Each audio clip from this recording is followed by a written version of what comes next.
Good evening everyone, कैसे हैं आप सभी लोग। आई होप आप सभी लोग बहुत अच्छे होंगे और दिवाली की तैयारी कर रहे होंगे। तो आप सभी लोगों को दिवाली की हार्दिक शुभकामनाएं। बस यही ईश्वर से विश करती हूँ, यही इच्छा करती हूँ कि आप सभी लोगों की जो दिवाली है, अगली दिवाली वो सफलताओं से भरी हुई हो। कोई ना कोई जॉब आपके हाथ में हो, आपका कैरियर जो है वो बन चुका हो तब तक। इसी आशा के साथ आज का जो चैप्टर है उसे स्टार्ट करना चाहूँगी, जो कि है नजीम एज़ेकिल का नाइट ऑफ स्कॉर्पियन। बहुत ही बेहतरीन, बहुत ही ब्यूटीफुल पोम है। इसमें नजीम एज़ेकिल जो जो हैं वो आपको थोड़ा सा इंडियन टच देते हुए पोम को लिख रहे हैं। ठीक, ये पोम आपको जो ट्रेडिशनल चीज़ें हैं, हमारे ट्रेडिशन है, कस्टम है, ठीक है, ये सारी चीज़ें जो हैं उनका भी थोड़ा सा आपको एहसास कराएंगे। साथ ही साथ यहाँ पर आपको थोड़ा सा साइंटिफिक व्यू भी देखने के लिए मिलेगा। वो सब कुछ हम डिटेल से देखने वाले हैं इस पोम में। तो आइए इसको फटाफट से स्टार्ट कर लेते हैं। तो ये देखिए, पहले हम कुछ इन्फॉर्मेशन ले लेते हैं अबाउट दिस पोम। तो नाइट ऑफ स्कॉर्पियन जो है ये लिखी गई है, कब लिखी गई है? ये आपकी अराउंड 1950s के आसपास लिखी गई है, ठीक है। और अगर बात करें इसके टाइटल की और रिटन बाय हुम, तो ये आपको पता ही है कि इसका टाइटल है the night of scorpion and इसको नजीम एज़ेकिल के द्वारा 1950s में लिखा गया है। एंड इसकी फर्स्ट पब्लिश जो डेट है वो 1960 है। क्या है? 1960 है। और ये किस कलेक्शन में आई थी? द एग्जैक्ट नेम 1960 में आई थी। यानी वो जो कलेक्शन था जिसमें ये वो पब्लिश हुई थी, उस कलेक्शन का नाम है द एग्जैक्ट नेम। क्या नाम है? The exact name. जी हाँ, all about this poems information written and publish date. अब आइए हम इस पोम को लाइन बाय लाइन देख लेते हैं, ठीक है। तो बहुत ही सिंपल पोम है, बहुत कुछ ऐसा हार्ड इसमें है नहीं, इजीली आप समझ सकते हैं, ठीक है। अपनी लैंग्वेज में लिखा हुआ है, अपनी लैंग्वेज इन द सेंस जो इंग्लिश की लैंग्वेज है। तो देखिए, फर्स्ट स्टैंजा है। ऐसे तो इसमें स्टैंजा वाइज ऐसा कुछ बटा नहीं है, ठीक है, लेकिन फिर भी आप देखो इसमें, मतलब हम इस स्लाइड के बारे में बात कर रहे हैं। तो आई रिमेंबर द नाइट, यानी मुझे वो रात याद है। My mother was stung by a scorpion, मेरी मदर को स्कॉर्पियन ने यानी बिच्छू ने काट लिया था। वो रात, जिस रात को मेरी माँ को बिच्छू ने काट लिया था, वो रात मुझे आज भी याद है। 10 hours of steady rain had driven him to crawl beneath a sack of rice, यानी 10 घंटे की लगातार बारिश ने उन्हें चावल की बोरी के नीचे रेंगने पर मजबूर कर दिया था। किसे? उन्हें, स्कॉर्पियन को। क्योंकि ये जिसके बारे में बात कर रहे हैं, जिस टाइम के बारे में बात कर रहे हैं, वो टाइम जो है, वो टाइम जो है उसको आप ध्यान रखिए कि वो कैसा, रेन, बारिश का टाइम है, ठीक। बहुत ज्यादा बारिश हो रही है। तो उस समय में क्या हो रहा है, जो बिच्छू है वो आकर क्या हो गया है, इसके पीछे छुप गया है, ठीक है, रेंगने पर मजबूर हो गया है। आगे देखिए, parting with his poison flash of diabolic tail in the dark room, he risked the rain again. उसके बाद क्या होता है? उसके बाद होता है कि अपने जहर से अलग होकर अंधेरे कमरे में शैतान की पूंछ, ये जो डायबोलिक टेल है, ये क्या है? शैतान की पूंछ। यहाँ किसको कहा गया है? उस स्कॉर्पियन को कहा गया है, उसके जहर को, उसके डंक को कहा गया है कि उसकी पूंछ की चमक, उन्होंने फिर से बारिश का जोखिम उठाया, ठीक है। ही रिस्क द रेन अगेन, ठीक। तो यहाँ पर क्या होता है? पार्टिंग विथ हिज पॉइजन, यानी उसने क्या किया है? काट लिया है, यानी उसने अपना जो पॉइजन है वो क्या कर दिया है? अलग कर दिया है। क्योंकि उसने अब अपना पॉइजन कहाँ डाल दिया है? उनकी माँ के बॉडी में डाल दिया है, उसने काट लिया है। तो वो क्या हो गया है? अभी क्या है? Parting with his poison. उसके बाद वो क्या हो गया है? रिस्क लिया है, कहाँ पर? रेन में अगेन वापस जाने का। क्योंकि जो लोग गांव से बिलोंग करते हैं वो देखते हैं, मतलब जानते होंगे कि बिच्छू का जो काटना है, ऐसे हिंदी में बिच्छू बोलते हैं, स्कॉर्पियन को, ब्लैक कलर का होता है, बहुत ही डेंजरस होता है। एक बार जिसको काट ले, लिटरली उसके 20 घंटे, 15-20 घंटे तो बस ऐसे ही चले गए, मतलब इतना ज़्यादा पेनफुल होता है, ठीक। तो वो चीज़ जिसने फील की होगी या जिसने सुना होगा, देखा होगा, वो समझ सकता है। तो उसी के बारे में वो बात कर रहे हैं कि उनकी माँ को उस रात क्या हुआ? बिच्छू ने काट लिया था। उसके बाद फिर वो क्या हुआ? रेन में चला गया। The peasants came like swarm of flies and buzzed the name of God 100 times to paralyze the evil one.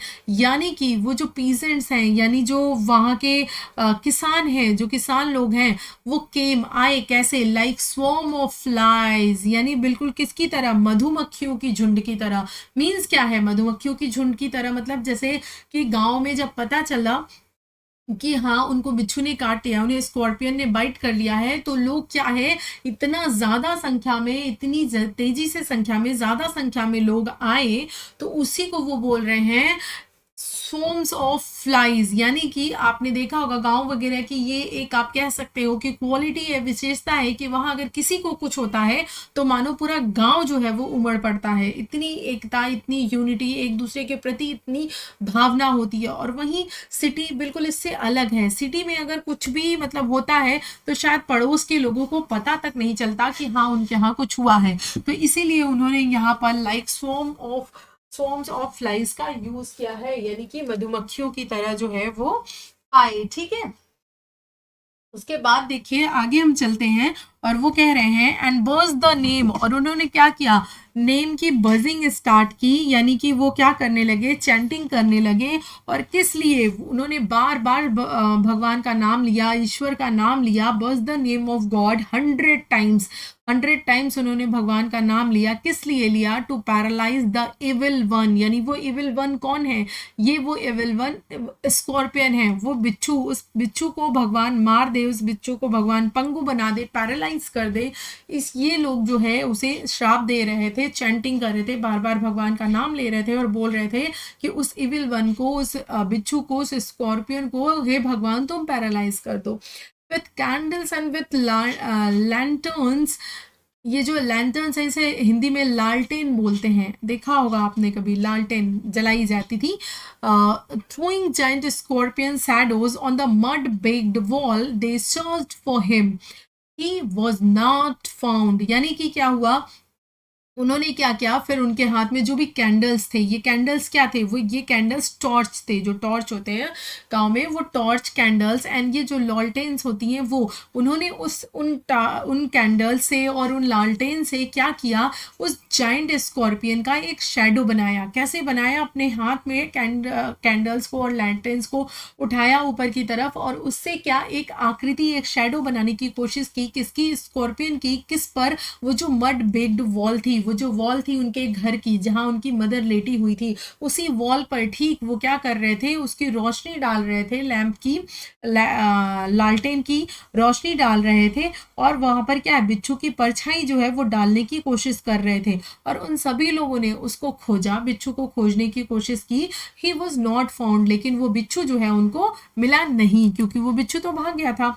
आगे देखिए, they clicked their tongues with every movement that the scorpion made. His poison moved in mother's blood, they said.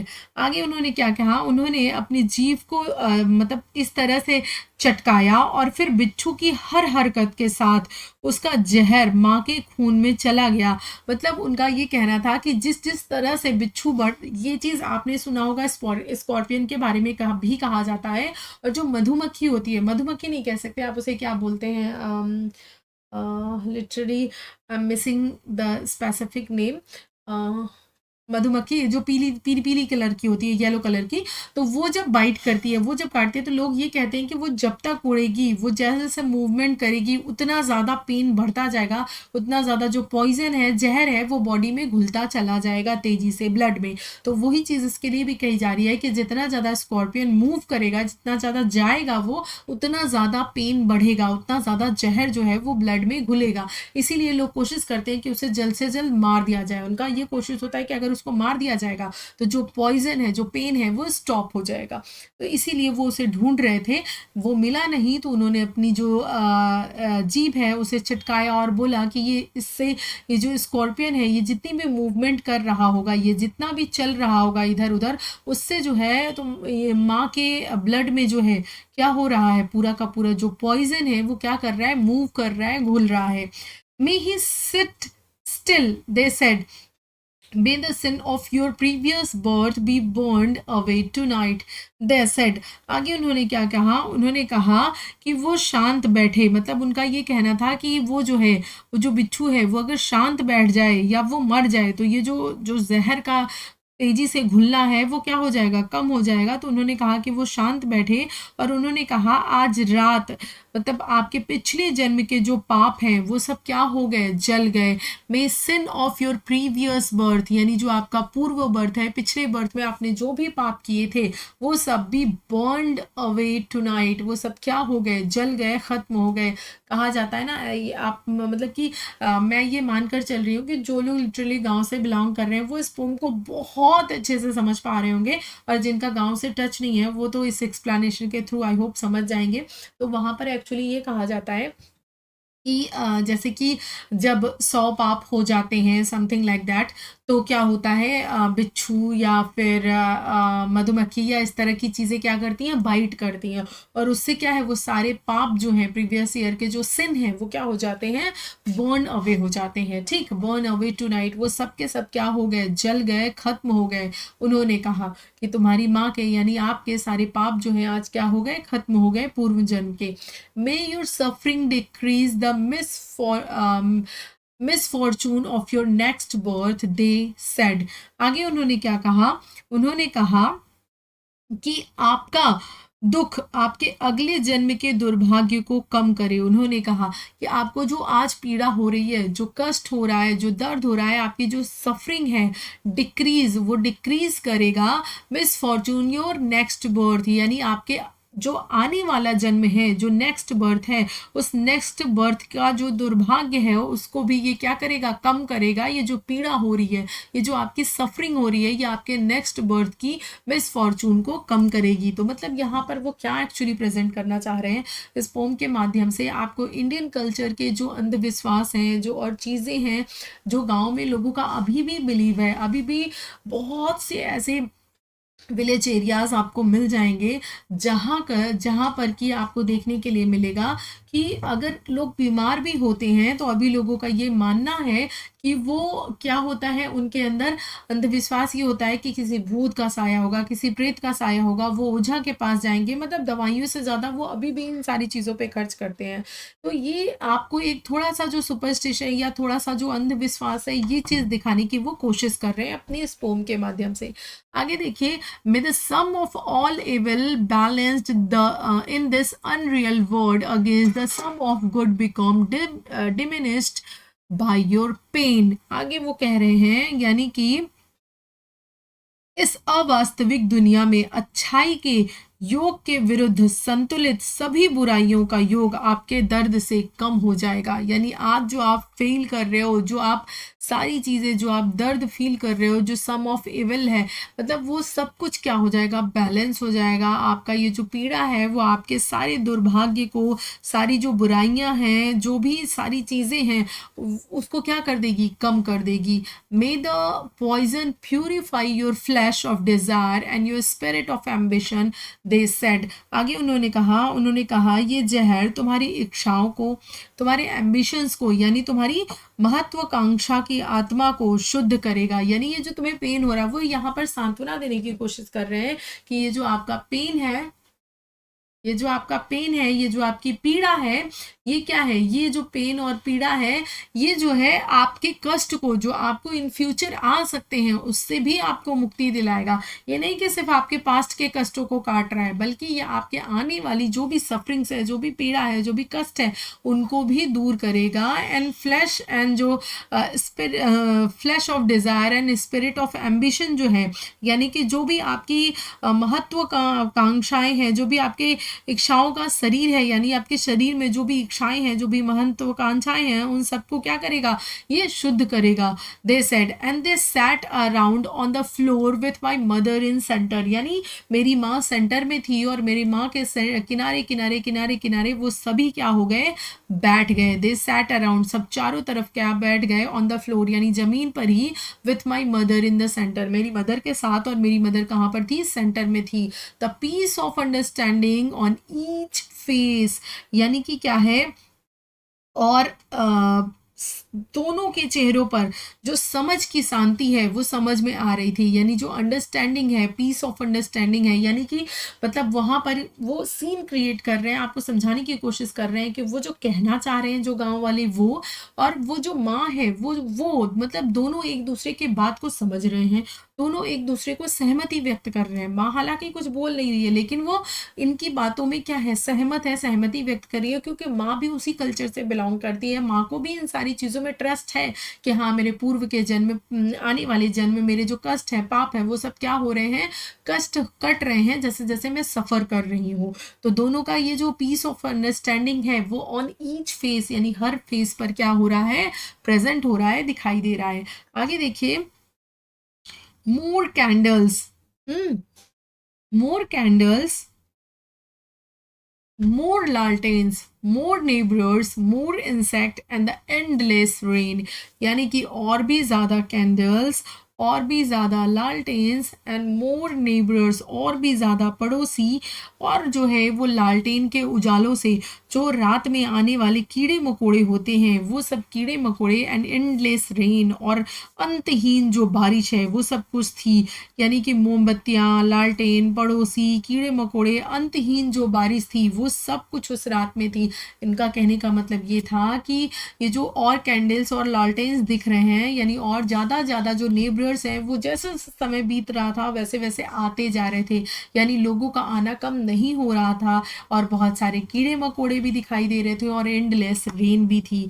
और दूसरी तरफ देखिए, यहाँ तक आपने ये रेन तक, यहाँ तक आपने जो सुपरस्टिशन है, जो अंधविश्वास है, जो गांव के लोगों का बिलीफ है, उसको आपने देखा। अब यहाँ पर आगे जो है थोड़ा सा देखने के लिए मिलेगा आपको, थोड़ा सा साइंटिफिक मतलब मेडिकल चीज़ें, साइंटिफिक अप्रोच उनके फादर का। उनके फादर थोड़े पढ़े लिखे थे, तो उनका जो अप्रोच है वो सुपरस्टिशन से हट कर था। तो यहाँ पर आपको दिखाई दे रहा है, my father septic rationalist, trying every cure and blessing powder mixture, herb and hybrid. He even poured a little paraffin upon the beaten toe and put a match on it. यानी अब उनके पापा ने क्या किया, उनके यानी मेरे पिताजी ने, जो कि संशयवादी हैं, बुद्धिवादी हैं, हर शाप और आशीर्वाद, पाउडर, मिश्रण, जड़ी बूटियाँ और शंकर, इन सारी चीज़ों की क्या कर रहे थे, वो कोशिश कर रहे थे, यानी हर्ब्स को पीस कर, हर्ब्स को मिलाकर कुछ चीज़ों के पाउडर की ब्लेंडिंग, यानी उन हर्ब्स का कुछ ब्लेंडिंग, पाउडर मिक्सचर बनाना, इन सारी चीज़ों की कहीं कहीं कुछ वो कर्स कर रहे थे, यानी उसको। और वो थोड़े संशयवादी भी हैं, रेशनलिस्ट भी हैं, तो ये सारी चीज़ें क्या कर रहे थे, मेरे फादर कर रहे थे, यानी मेडिसिन हर्ब जो है वो तैयार कर रहे थे, और साथ ही साथ जो है वो बड़बड़ा भी रहे थे। फिर उन्होंने क्या किया, मेरी माँ का जो बीटन टो था, यानी जहाँ पर स्कॉर्पियन ने बाइट किया था, काटा था, उस जगह पर अ लिटिल पैराफिन, यानी थोड़ा सा जो पैराफिन है, वो पैराफिन जो है वो उन्होंने उनके पैर पर जो है वो क्या किया, पैराफिन को उनके अंगूठे पर, टो पर, पैर के अंगूठे पर पैराफिन को डाला, और उसमें क्या की, put a match on it, यानी माचिस जलाई। ठीक, ये काम किया। ठीक, आगे देखिए, I was the flame feeding on my mother, यानी मैंने देखा मैं अपनी माँ को ज्वाला से जलते हुए, यानी कि वो जो मैच बॉक्स से मेरे फादर ने पैराफिन लगाकर जलाया, उससे जलते हुए मैंने अपनी माँ को देखा। वो क्या है, एक्चुअली पूरा जलाकर खत्म कर देने का उनका मारने का इरादा नहीं था, मतलब वो क्या कर रहे थे, उनको लग रहा था ये पैराफिन डालकर अगर ये जलाते हैं तो उससे क्या होगा, उनका जो पीड़ा है, जो दर्द है, जो पॉइजन है, वो क्या होगा, कम होगा। आगे देखिए, I watch the holy man perform his rites to tame the poison with an incantation, after 20 hours it lost its sting. आगे देखिए, वो कह रहे हैं, मैंने पवित्र व्यक्ति को मंत्र से जहर को शांत करने के लिए अनुष्ठान करते देखा, यानी कि एक होली मैन, जैसे मैंने अभी जिसकी बात की, वो जो ओझा वगैरह होते हैं, जो झाड़ने वाले लोग होते हैं, उनको बुलाया गया, और वो क्या कर रहा था, वो जो होली मैन था वो क्या कर रहा था, चैंटिंग कर रहा था, मंत्रोच्चारण कर रहा था, क्या करने के लिए, उस पॉइजन को बाहर निकालने के लिए। वो क्या कर रहा था, बार बार क्या कर रहा था, चैंटिंग कर रहा था, पवित्र अनुष्ठान कर रहा था, और उसके बाद आफ्टर 20 आवर्स, और 20 घंटे के बाद, इट लॉस्ट इट स्टिंग्स, मतलब 20 घंटे के बाद क्या हुआ, जो डंक था, वो डंक का असर जो है वो ख़त्म हुआ, यानी कि जो पॉइज़न है वो ख़त्म हुआ। 20 घंटे के बाद मेरी माँ की जो पीड़ा है वो थोड़ी सी ख़त्म हुई। My mother only said thank God the scorpion picked on me and spared my child. यानी इतने पे भी यहाँ पर राइटर जो है इस स्पेशली इन लाइन्स में आपको एक माँ की ममता के दर्शन करा रहे हैं कि एक माँ जो इतनी पीड़ा से भरी हुई है, इतना 20 घंटे का पेन जिस माँ ने सहा है, उस माँ को कुछ और नहीं दिखाई दे रहा, कुछ और नहीं समझ में आ रहा। वो माँ जैसे ही अपने होश में आती है, जैसे ही उसको थोड़ी चेतना होती है, उसके मुंह से बस एक शब्द निकलता है कि thank God the scorpion picked on me. ईश्वर का भला हो कि उस बिच्छू ने मुझे काटा एंड स्पैड माई चाइल्ड, और मेरे बच्चे को क्या कर दिया, और मेरे बच्चे को बख्श दिया। मेरे बच्चे को उसने नहीं काटा, थैंक गॉड उसने क्या किया, मेरे बच्चे को नहीं काटा, मुझे काटा। तो यहाँ पर एक्चुअली क्या है, वो दिखाना चाह रहे हैं एक माँ की ममता को, पिता का जो साइंटिफिक अप्रोच है उसको, प्लस गांव के लोगों का जो ट्रेडिशनल बिलीफ है, जो सुपरस्टिशन है, उसको दिखाने की उन्होंने कोशिश की है। तो एक तरह से आपको इंडिया का उन्होंने दर्शन कराया है, जो कि हमारा रियल इंडिया है, जो कि अभी भी गाँव में कहीं ना कहीं बसता है। ये सारी चीज़ें वहाँ आपको दिख जाएंगी। और माँ की ममता तो हर घर में इसी तरह से आपको दिखाई देगी। माँ बीमार भी होगी, बच्चा बीमार भी होगा, तो माँ के मुंह से बस यही शब्द निकलते हैं, हे प्रभु इसके हिस्से की भी तकलीफ मुझे दे दो, ये जो पीड़ा सह रहा है ये पीड़ा भी मुझे दे दो, मैं मर जाऊं, मुझे कुछ भी हो जाए, पर मेरा बच्चा सुरक्षित रहे। This is the Indian mother, this is the mother, actually not Indian मैं कहूँगी, दिस इज द मदर। ठीक, ये मदर की क्वालिटी है, मदर का प्रेम है जो इन्होंने दर्शाने की कोशिश की है। तो ये था आपका पूरा पोम के बारे में। पोम का एक्सप्लेनेशन आपको कैसा लगा ज़रूर बताइएगा।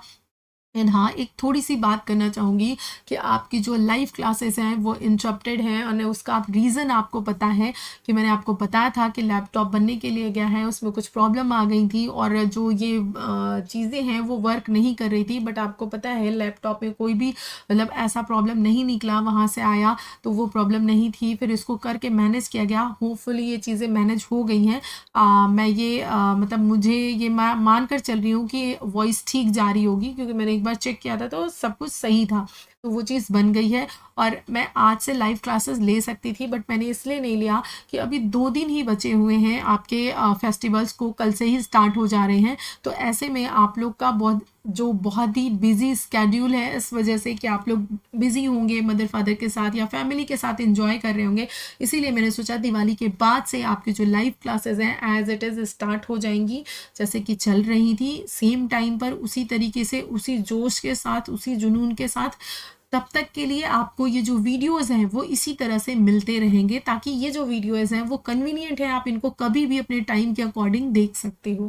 ठीक है, लेकिन हाँ, मैं इतना ज़रूर ध्यान रख रही हूँ कि आपका गैप ना हो, हर दिन आपको वीडियो मिल जाए, हर दिन आपको पढ़ने के लिए मटेरियल मिल जाए।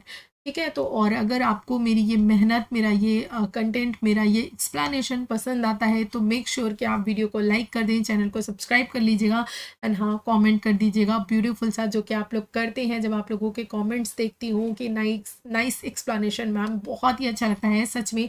आप लोगों का लाइक, आप लोगों का कॉमेंट दिल को छू जाता है। ये जो भी प्रॉब्लम्स, जो भी ऑब्स्टेकल्स आती हैं, चाहे वॉइस नहीं आ रही, चाहे कोई सेटिंग में प्रॉब्लम हो गई, चाहे कुछ भी हो गया, उसके पीछे जो भी पेन होता है इसे ठीक करने का ना, वो सब कुछ सफल हो जाता है। बस आपका वो एक कमेंट, वो एक स्माइल, वो एक लाइक देखकर लगता है कि नहीं, मुझे लोग जब इतना पसंद कर रहे हैं, लोग मुझे इतना प्यार दे रहे हैं, तो मेरा इतना मेहनत करना तो बनता ही है। तो बस वही चीज़ है, अगर अच्छा लगे तो लाइक कर दीजिएगा। अब आइए आगे हम ये थोड़ी सी समरी जो कि मैंने आपको समझाई थी, ये मैंने आपके लिए शॉर्ट में डाल दी है। इसको मैं यहाँ पर एक्सप्लेन नहीं करूँगी, क्योंकि सारी चीज़ें मैंने आपको बता दी है, जो कि यहाँ पर देखिए लिखी ही है कि पोएम जो पोइट हैं वो क्या कर रहे हैं, इस पोम में अपनी जो मेमोरी है उसको रिकॉल कर रहे हैं कि कैसे एक रेनी नाइट में उनकी मदर को स्कॉर्पियन ने बाइट कर लिया था। विलेजर्स आए थे हेल्प करने के लिए, चैंटिंग कर रहे थे, और जो भी सफरिंग्स है वो बिलीव कर रहे थे कि वो उनकी माँ के सोल को प्यूरिफाई करेंगे। उनके फादर रेमेडीज़ बना रहे थे, पाउडर्स बना रहे थे, और ये सारी चीज़ें कर रहे थे। और 20 आवर्स के बाद जो है उनकी माँ को थोड़ा सा रिलीफ मिला, और रिलीफ मिलते ही उन्होंने अपनी चाइल्ड को याद किया और बोला कि अच्छा हुआ स्कॉर्पियन ने उसे नहीं काटा। तो ये था summary all about this pome. अब ये थीम आपको दिखता है जो कि मैंने आपको बता ही दिया है कि सुपरस्टिशन एंड रेशनलिज्म का थीम आपको यहाँ पर दिखाई देता है। जैसे कि जो विलेजर्स हैं वो सुपरस्टिशन को जो है आपका प्रेजेंट कर रहे हैं, और ये जो फादर है वो साइंटिफिक आउटलुक यानी रेशनलिस्ट हैं, वो चीज़ आपको यहाँ पर थीम दिखाने की कोशिश की गई है। मदर का लव दिखाने के लिए दिखाने की कोशिश की गई है कि मदर का लव कितना सेल्फलेस होता है, कितने सेक्रीफाइस होते हैं उनके अंदर, वो चीज़ प्रेजेंट करने की कोशिश की गई है। ह्यूमन रिएक्शंस दिखाए गए हैं कि लोगों के अंदर क्या फेथ है, कैसे लॉजिक्स हैं, क्या फियर्स हैं, कैसा प्यार है एक दूसरे के प्रति, वो सारी चीज़ें रिफ्लेक्ट करने की कोशिश की गई है। साथ ही साथ आपको रूरल इंडिया की जो झलक है वो भी देखने के लिए मिलती है।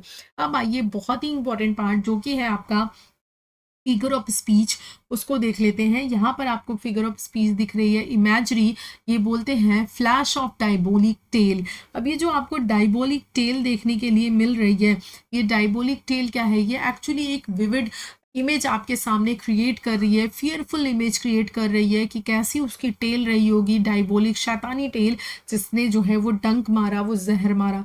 तो ये एक इमेज क्रिएट हो रही है। तो यहाँ पे कौन सी फिगर ऑफ स्पीच है, इमेजरी है। नेक्स्ट है आपका सिमिली। सिमिली में आपको देखने के लिए मिलता है the peasants came like swarms of flies, यानी कि लाइक का यहाँ पर यूज़ किया गया है एंड कंपैरिजन किया गया है इन पीजेंट्स को, इन किसानों को किसकी तरह, स्वॉर्म ऑफ फ्लाइज की तरह। ठीक है, तो ये चीज़ यहाँ पर मतलब ये क्विकनेस दिखाई गई है कि विलेजर्स इतने बिजी होने के बावजूद भी कैसे कितनी तेजी से आकर वहाँ पर गैदर हो रहे थे। नेक्स्ट फिगर ऑफ स्पीच है एलिट्रेशन। यहाँ पर देखिए पार्टिंग विथ, एलिट्रेशन तो आपको काफ़ी जगह एक्चुअली देखने के लिए मिलेगा, जैसे माई मदर वाली लाइन में देखने के लिए मिलेगा। नेक्स्ट जो है स्टंग बाई अ स्कॉर्पियन, यहाँ पर एस एस का साउंड रिपीट हो रहा है। Parting with his poison, PP का साउंड रिपीट हो रहा है। रिस्क द रेन, आरआर का साउंड रिपीट हो रहा है। स्कॉर्पियन शैडो पे एसएस का साउंड रिपीट हो रहा है। सिट स्टिल में एसएस का साउंड रिपीट हो रहा है। बर्थ बी, बर्न का में बीबी का साउंड रिपीट हो रहा है। पॉइजन प्यूरिफाई में पीपी का साउंड रिपीट हो रहा है। हर्ब हाइब्रिड में एचएच का साउंड रिपीट हो रहा है। नेक्स्ट देखिए poured a little paraffin flame feeling feeding, यहाँ पर एफ एफ का साउंड रिपीट हो रहा है। तो बहुत जगह आपका जो एलिट्रेशन है वो देखने के लिए मिल जाएगा। इतनी लंबी लिस्ट थी इसलिए मैंने पूरी लिस्ट आपको बता दी। आप जब पोम पढ़िएगा तो जो जो चीज़ें मैंने बताई उसको अंडरलाइन कर लीजिएगा। यहाँ पर मैंने एग्जाम्पल के तौर पर आपको एक दे दिया है। अब यहाँ पर देखिए आयरनी की बात करते हैं। आयरनी फिगर ऑफ स्पीच कैसे है, the mother blessed her pain instead of cursing it. जैसे कि कोई भी व्यक्ति होता है, अगर उसे कोई तकलीफ हुई है, कोई पीड़ा हुआ है, हमें बुखार होता है तो हम बुखार को बड़बड़ाते हैं ना कि ना सो इस बुखार का या उस दर्द का। अगर वो उस जगह पर अगर वो माँ नहीं रही होती, सपोज दैट वो सिंपल एक लड़की होती, उसकी शादी नहीं हुई होती, या उसकी माँ, वो माँ नहीं होती, तो वो क्या बोलती, वो नहीं ऐसा बोलती ना अपने बच्चे के लिए, तो फिर वो पेन को कर्स करती, उस स्कॉर्पियन को कर्स करती। यहाँ पर तो आपको अपोजिट दिख रहा है, कंट्रास्ट दिख रहा है कि वो पेन को कर्स करने के बजाय पेन को ब्लेस कर रही है, थैंकफुल बोल रही है कि अच्छा हुआ कि ये पेन मुझे ही हुआ। क्यों? क्योंकि वो उसके बच्चे को नहीं हुआ। ये मदर का जो सेल्फिशनेस है, मदर का जो सेक्रीफाइस है, जो लव है, वो यहाँ पर प्रेजेंट किया गया है through this figure of speech. Next देखिए symbolism, scorpion, evil, suffering, rain, purification. अब यहाँ पर जो है आपको जो स्कॉर्पियन है वो एज अ एविल या फिर एज अ सफरिंग के रूप में दिखाया गया है, और जो रेन है वो प्यूरिफिकेशन के रूप में दिखाया गया है। ठीक है, ये डीपेस्ट मीनिंग को प्रेजेंट कर रहा है। तो ये आपको जो है वो दिखाई दे गया है। ठीक है, बाकी जो यहाँ पर है थोड़ा सा आपको मेटाफर भी देखने के लिए मिलता है। ठीक है, क्या मिलता है, मेटाफर। ठीक है, मेटाफर भी आपको देखने के लिए मिलता है। जैसे कि आप देखो कहाँ पर मेटाफर, जैसे कि आपको एक लाइन मिलती है ना, डायबोलिक, डायबोलिक टेल आया है ना, तो डायबोलिक टेल क्या है, मेटाफर है। ये डायबोलिक टेल किसको बोला गया, उस स्कॉर्पियन को बोला गया है। तो ये यहाँ पर क्या है, मेटाफर है, कंपैरिजन जो है वो किया गया है, सिंबलाइज इविल एंड डेंजर को दिखाया गया है कि जो डायबोलिक टेल है वो उससे क्या प्रेजेंट करने की कोशिश की है कि कितना खतरा है, मतलब कितनी इविल चीज़ें हैं, कितनी बुराइयां हैं, उसे दिखाने की कोशिश की गई है। ठीक है,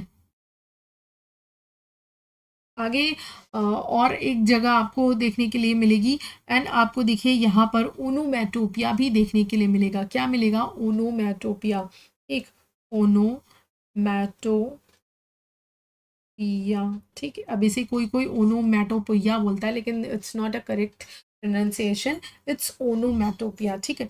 तो ओनोमैटोपिया में आपको क्या देखने के लिए मिलता है? ओनोमैटोपिया तो पहली बात तो ये साउंड से रिलेटेड होता है, ठीक। ऐसे वर्ड्स जो इमिटेट करते हैं साउंड को, वर्ड्स इमिटेटिंग साउंड, जैसे बज का साउंड है, ठीक। यहाँ पर आपको बज का साउंड दिखता है, बज्ड, बज का साउंड है, क्लिक्ड का साउंड है, जैसे कि वो अपनी टंग को क्या कर रहे थे, क्लिक्ड कर रहे थे ना, तो उनकी टंग का साउंड, क्लिक्ड का जो साउंड है, और उनके पेन का, उनकी मदर के पेन का जो साउंड है, ठीक।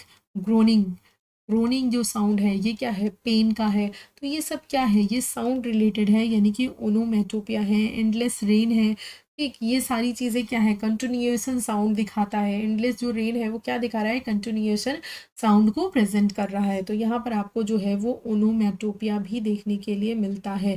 बाकी सिम्बोलिक आपने देख लिया है, आयरनी देख लिया है, इमेजरी देख लिया है, इतने फिगर ऑफ स्पीच थे। एंड देखिए ये मेरा स्माइली सा फेस है, देखिए कितना ब्यूटीफुल लग रहा है ना। जब आप लोगों के कमेंट्स, लाइक देखती हूँ, और जब आप लोग चैनल को सब्सक्राइब करते हो तो बिल्कुल ऐसे मेरा चेहरा खिल उठता है। तो बिल्कुल उसी तरह से आप लोग भी कोशिश करिए कि मेरे चेहरे को ऐसे ही खिलाए रखिए, मुझे ऐसे ही खुश रखिए। ऐसे ही ज़िंदगी में बहुत सारी प्रॉब्लम्स हैं, मैं भी कोशिश करती हूँ आप लोगों को अपना बेस्ट दे सकूँ, जितनी देर पढ़ाऊँ। कोशिश करती हूँ आप मेरे साथ अगर 25 मिनट जुड़े हैं तो मैक्सिमम टू मैक्सिमम आपको उसका मैं वसूल कर दूँ। तो thank you so much for watching. जिन्होंने भी लास्ट तक देखा है उनका दिल से शुक्रिया। अपना ख्याल रखिए। एंड अगेन मैं विश करती हूँ कि आपकी जो आने वाली दिवाली है वो सफलताओं से भरी हुई हो, आपके जीवन में सफलताएं दस्तक दें, आपका भी एक ओहदा हो, सम्मान हो, आपकी भी जो सारी इच्छाएं हैं सब पूरी हो। तो wish Happy Diwali. Thank you so much. Bye bye and take care.